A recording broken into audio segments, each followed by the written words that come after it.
নমস্কার বন্ধুরা, job Genex YouTube চ্যানেলে আপনাদের প্রত্যেককে স্বাগত। ডিএ নিয়ে একটি গুরুত্বপূর্ণ আর্টিকেল একটি দৈনিক পত্রিকায় প্রকাশ করা হয়েছে। কি বলা হয়েছে প্রথম হেডলাইনেই দেখতে পাচ্ছেন, কথা রাখলেন মুখ্যমন্ত্রী, খুশি হাজার হাজার সরকারি কর্মী।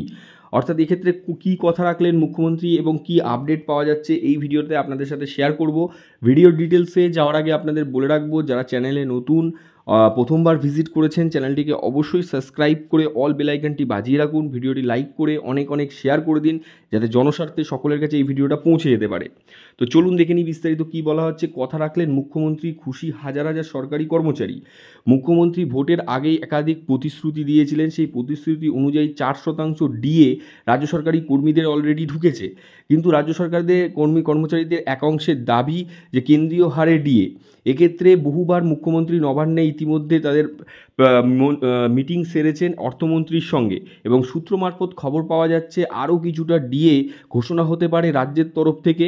রাজ্য সরকার খুব শীঘ্রই 4-5% ডিএ ঘোষণা করতে পারে এমনটাই ইঙ্গিত পাওয়া যাচ্ছে। অবশ্য এখনও কোনোভাবে প্রেস কনফারেন্সে কিন্তু মুখ্যমন্ত্রী কোনো কিছুই ঘোষণা করেননি বা অফিসিয়াল নোটিশ প্রকাশিত হয়নি।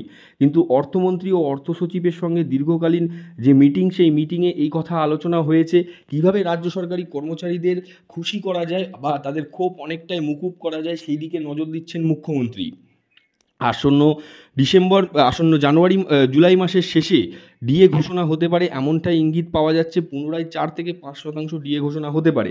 কিন্তু সংগ্রামী যৌথ মঞ্চের দাবি কেন্দ্রীয় হারে ডিএ দিতে হবে। কোনোভাবেই তারা 4-5% ভিক্ষার দানে তারা মানবে না।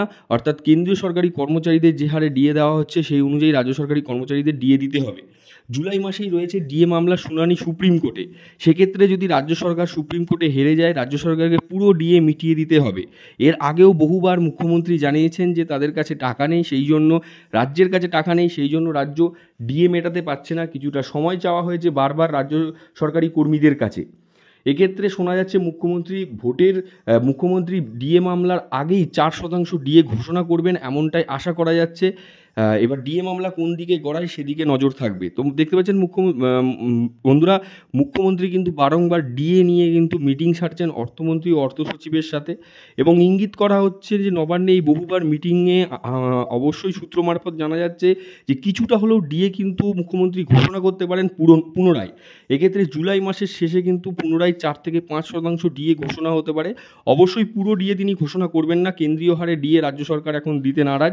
সেই নিয়ে কিন্তু সুপ্রিম কোর্টে কেস চলছে। কেসে যদি রাজ্য সরকার হেরে যায়, রাজ্য সরকারি কর্মীরা জিতে যায়, পুরোটাই ডিএ রাজ্য সরকারি কর্মীরা পেয়ে যাবে।